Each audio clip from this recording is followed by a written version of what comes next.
Meet Me in London by Georgia Toffolo, Chapter 7. As they walked into the restaurant, Oliver asked the inevitable question. Who was that? Just a neighbor, still regretting extracting herself from his arm, but also congratulating herself for doing so. Victoria sat at an empty table and took out her notebook filled with as many questions she could think of, helpfully brainstormed with Sarah. Right. What do you like to eat? Anything I don't have to cook. He sat opposite her and handed her a menu Aziz had left on the table, but his eyes were searching. He was clearly more than just a neighbor. First off, you pretended not to hear him. Your voice was shaky, your cheeks bright red, and if you'd been able to shoot daggers from your evil death stare, that poor woman would be out cold on the floor. Even I was frightened of you. There isn't much poor about Amelia. She'd got the guy, the shop, the future. He put his menu down on the table and studied her face. Victoria, what happened? Oh, we had a thing. Now we don't. She tried to sound nonchalant, although she was shaky because of her body's reaction to Oliver rather than about her ex. Oliver was attractive, and it was becoming clear that she was attracted to him, but it was basic chemistry and something she could overcome with a little effort. She just needed to get a handle on her wayward hormones. Thank you for the arm gesture, though. I think he got the message. At least Peter and Amelia wouldn't now be thinking she was going to be staring at a Christmas dinner for one, even if she was. It felt good to have gotten an upper hand there at last.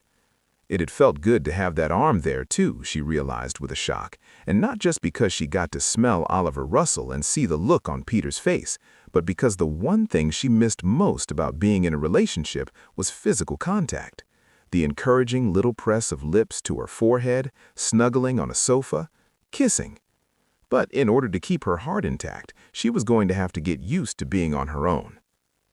It seems like a good time to start our pretend relationship. Witnesses are even better proof that we're an item, should my mother have any doubts, which she won't. She'll be thrilled to see me with you. They were interrupted by Aziz for their order. After he'd returned and brought drinks, Oliver grinned.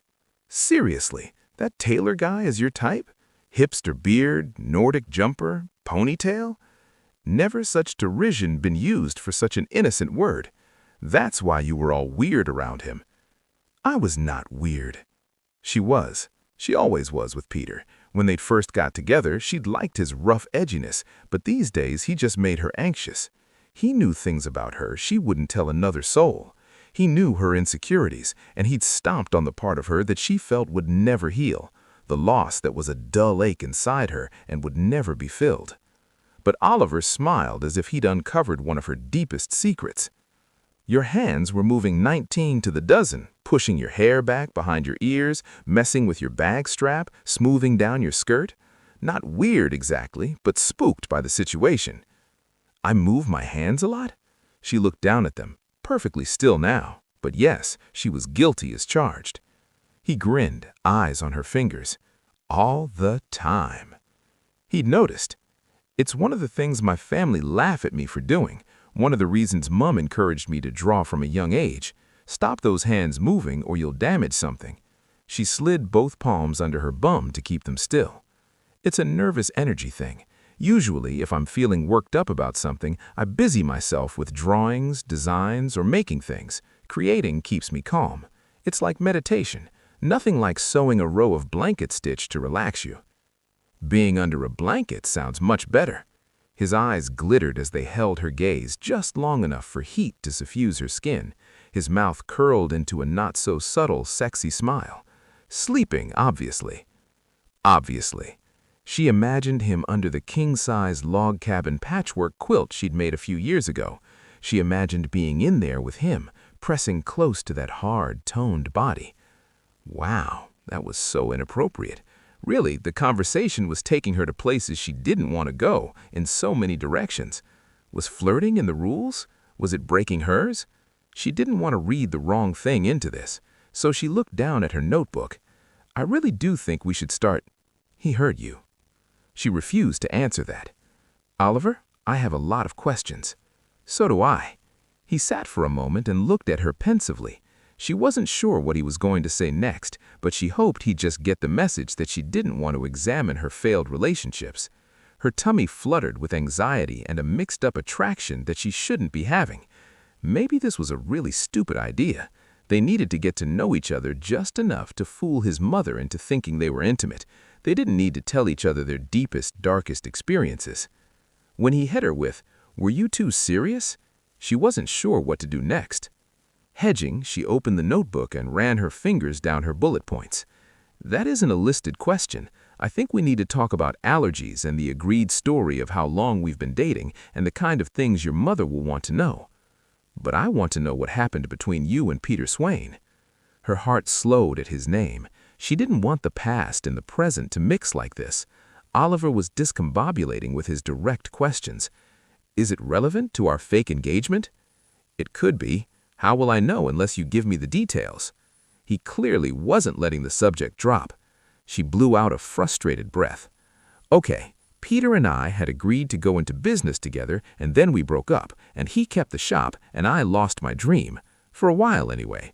Now I'm just reframing and rebuilding. I'm good. I'm happy." She was. "I work hard but use my spare time to help my students and do my own designs. I have good friends. I can do anything I want without taking anyone else into account." And now she'd said far too much and sounded desperate. "Why did you break up?" She looked down at the table and drew a deep breath. "I think I'm going to draw the line here, Oliver. This isn't relevant to our deal." He shook his head. "I beg to differ. You looked upset, frustrated, angry, and anxious. There was a definite tension between you and the woman.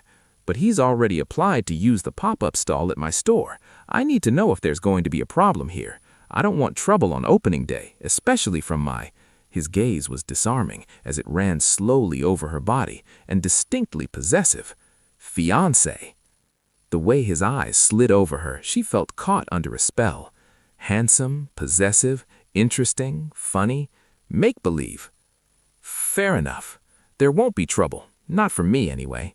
Basically, he was cheating and I found him out. Strangely, the hurt in her chest when she thought of that moment was not as acute anymore. Found them, she corrected, together. With Amelia? He made a sorry face, as if he'd been personally injured. Ouch! She laughed, although it hadn't been funny at the time. "That's it? I had my heart completely broken by finding my boyfriend having sex with another woman, and all you can say is ouch? A dent to your pride, perhaps, but hell, Victoria, you deserve so much better. Did that man really break your heart?" "I thought he had." Time to deflect the attention away from her. "Is there a trail of broken-hearted women in your wake, Oliver Russell? Are you scared of commitment? Is that why you're still single?" His eyes narrowed and he glanced at the notebook between them. "Are these questions on your list?" "No, this is just conversation.